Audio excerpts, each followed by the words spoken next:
I've always been fascinated by dreams. I love looking up interpretations of them, understanding the human psyche, and all that other good stuff. I also love dragons, and in Avatar The Last Airbender, Zuko has a very symbolic dream involving dragons. Let's get into it. I'm Stephen Ray, and this is Ray of Power. Ray of Power for sci-fi and for fantasy.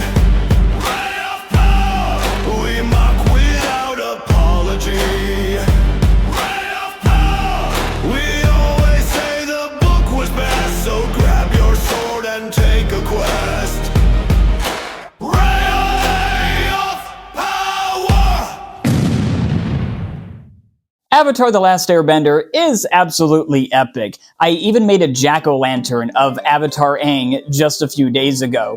It didn't turn out as amazing as I wanted it, but I still think it looked pretty cool. But back to the dragons. Uncle Iroh said that this is not a normal sickness, but a metamorphosis. You are going through a metamorphosis, my nephew. It will not be a pleasant experience. But when you come out of it, you will be the beautiful prince you were always meant to be. Zuko had just freed Appa, which was in conflict with his nature.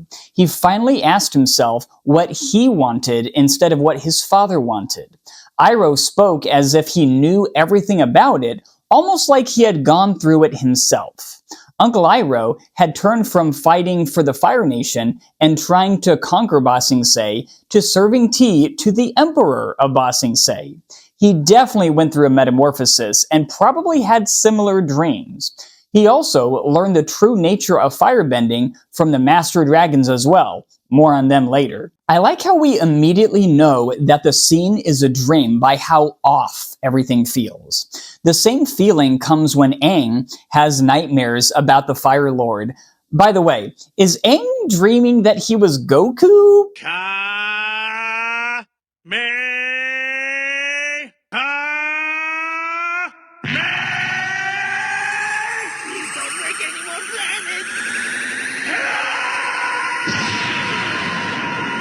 In the dream, Zuko is the Fire Lord, and all his subjects are beneath him.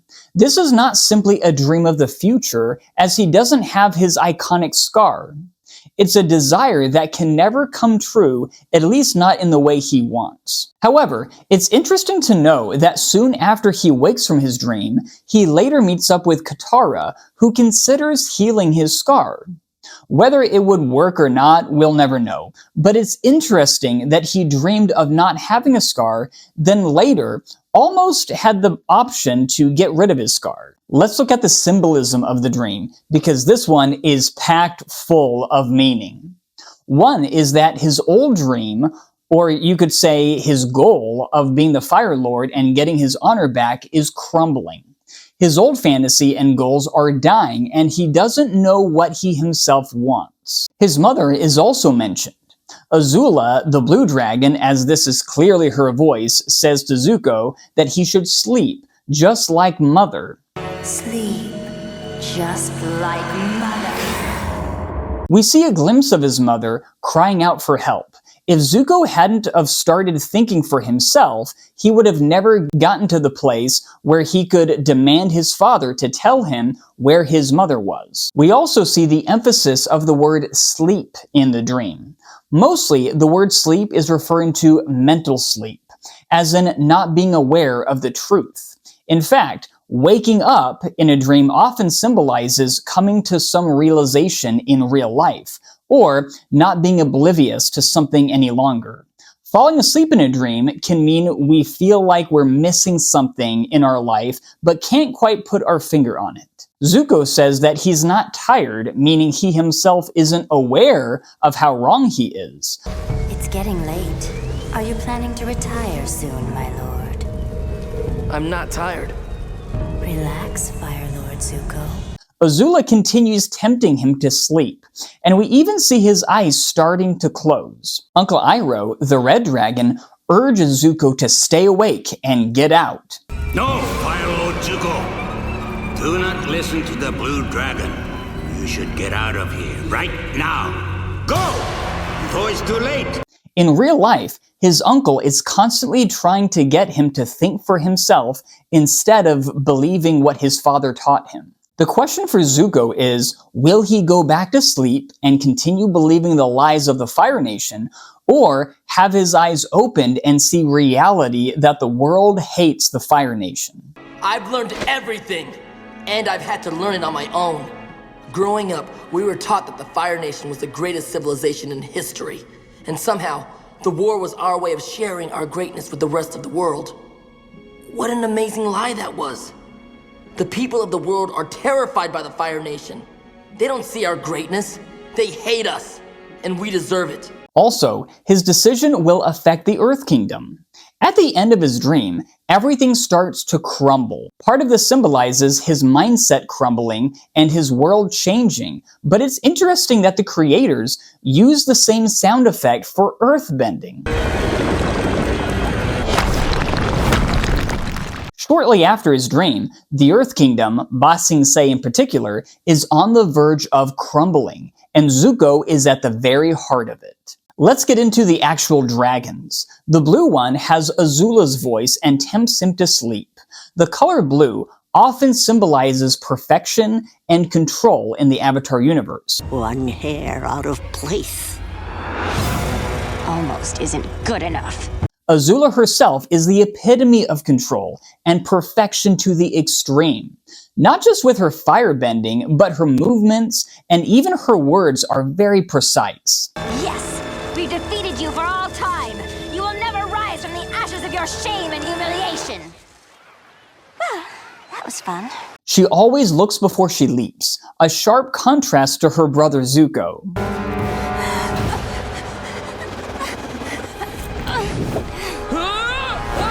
The color red seems to symbolize passion, emotion, and in his case, heart. Zuko feels and Azula thinks. One is cold and calculating, while the other is red-hot and passionate. Azula was very intelligent, but she couldn't see the forest for the trees. She was smarter than Zuko for sure, but she had no heart, and for that reason, she wasn't humble enough to learn from others and rely on them. In the end, she fires everyone because no one is good enough, and they'll all betray her in the end. Why have you banished all your servants, all your Dai Li agents, and the Imperial Firebenders? None of them could be trusted. Sooner or later, they all would have betrayed me, just like May and Ty Lee did. This is a major sign of a control freak. They are desperate to control everything for fear of their life falling apart. Blue flames are hotter than red flames, but the downside is it burns out faster, and Azula burns herself out in the end. No one can live a healthy life with control issues. Because Zuko was banished, he learned long ago that life cannot be fully controlled. He must accept things as they are and not force it to what he wants it to be. Another way to say this is that the blue dragon is knowledge and the red dragon is wisdom. One person once told me that knowledge is knowing that a tomato is a fruit, and wisdom is knowing that you don't put tomatoes in a fruit salad.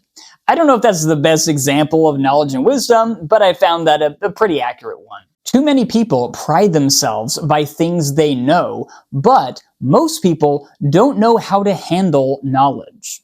They don't know the first thing about tact or discretion. You can know someone's hair is messed up, but knowing when and how to tell them is where wisdom and discretion come in. The red and blue dragon is similar to the yin-yang symbol. They complement each other, but they are opposites. Zuko was more merciful and loving, but also gullible. Azula was never gullible, but she sometimes missed the big picture with her cynicism and pride. Narcissistic people always have to control and manipulate others, and they end up alone. Here's the basic definition of narcissism. Narcissism is a personality trait characterized by an inflated sense of self-importance, a deep need for admiration, and a lack of empathy for others. Everyone can show narcissistic traits sometimes, but when these traits are extreme and persistent enough to cause problems in relationships, work, or daily life, it may be diagnosed as narcissistic personality disorder, or NPD. Here are some of the common traits. Grandiosity, exaggerating achievements or talents, expecting to recognize as superior without real accomplishments. Need for admiration, constant craving for praise and validation. Sense of entitlement, expecting special treatment or compliance from others. Exploitation of others, taking advantage of people to achieve personal goals. Lack of empathy, difficulty recognizing or caring about others' feelings or needs. Envy, feeling envious of others or believing others are envious of them. Arrogance, displaying haughty or condescending attitudes or behaviors. And last, fragile self-esteem. Despite outward confidence, self-worth often depends heavily on others' opinions or admiration.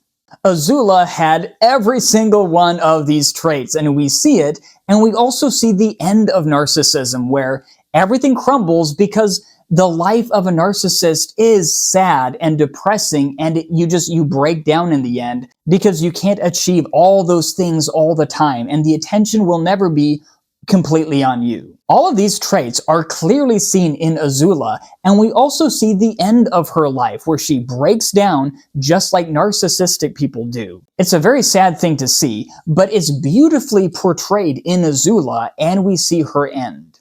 She's burnt out, alone, depressed, sad, miserable, and that is the life of a narcissist. Everything about Azula screams control. Every movement she makes is slick, acrobatic, and precise. Every word she says is perfectly chosen and well enunciated. She demands absolute obedience from her subjects and can't imagine anyone not obeying her. She is the blue dragon. Even her name Azula, or Azul in Spanish, means blue, and her flames are blue and the only one in the entire show who has blue flames. When Zuko and Aang perform the dragon dance, or the dancing dragon for Ran and Shaw, guess which dragon is paired with Zuko? Yep, the red one. Interestingly enough, when he's judged, it is the blue dragon that actually judges him and peers into his soul. They already knew that he had passion, but the question is, can he have control as well? For Aang, the red dragon judged him. They found he already had control, but can he bring the heat? Does he have the heart of a dragon with passion? At the very beginning, he was scared to use firebending and intimidated by it because he didn't want to hurt other people. But the dragons wanted to know, can you still firebend? By the way, I get why Zuko has the red flames and Azula has the blue flames, but it would have been pretty cool if after he learned the true nature of firebending, he develops a different colored flame. It would be pretty cool during the Agni Kai, for instance, if Azula shot her blue flames and Zuko shot back with purple flames or green flames. Azula would have been like, what? Where did that come from? Diagonally. And I don't know, I think that'd be pretty cool. I know the scene is great as it is, don't get me wrong, but I'd still like to see the other version play out. Another instance of the blue and red dragon playing out is with Avatar Roku and Fire Lord Sozin. We have Avatar Roku has the red dragon. It's the passion, but it's the heart behind it too. He dies with trying to put out the flames of a volcano. Pretty epic scene, by the way. Uncle Iroh explains this to Zuko in a letter about what happened to them. And it's very interesting because, again, Zuko is related to both of them, and he's supposed to have the balance of the red and blue dragon. It really seems like the red dragon ends up being the balance, where you have the dragon in Zuko's dream being Uncle Iroh, even though Uncle Iroh is a perfect balance of control and passion. He has the wisdom at the end of his day. He's very powerful, but he knows how to control it. Fire Lord Sozin has the blue dragon, similar to Azula, the whole blue combination here, and he ends up using the comet to pretty much take over the whole world, and the rest is history. Over and over throughout the show, we see blue equals control, but in a toxic way, and the more balanced way tends to be red, the true nature of fire. Anyways, that's all I have for now. Until next time. Zuko, you have to look within yourself to save yourself from your other self. Only then will your true self reveal itself. Even when I'm talking for him, I can't figure out what he means. Ray of power for sci-fi and for fantasy. Ray of power, we mock without apology. Ray of power, we always say the book was best, so grab your sword and take a quest.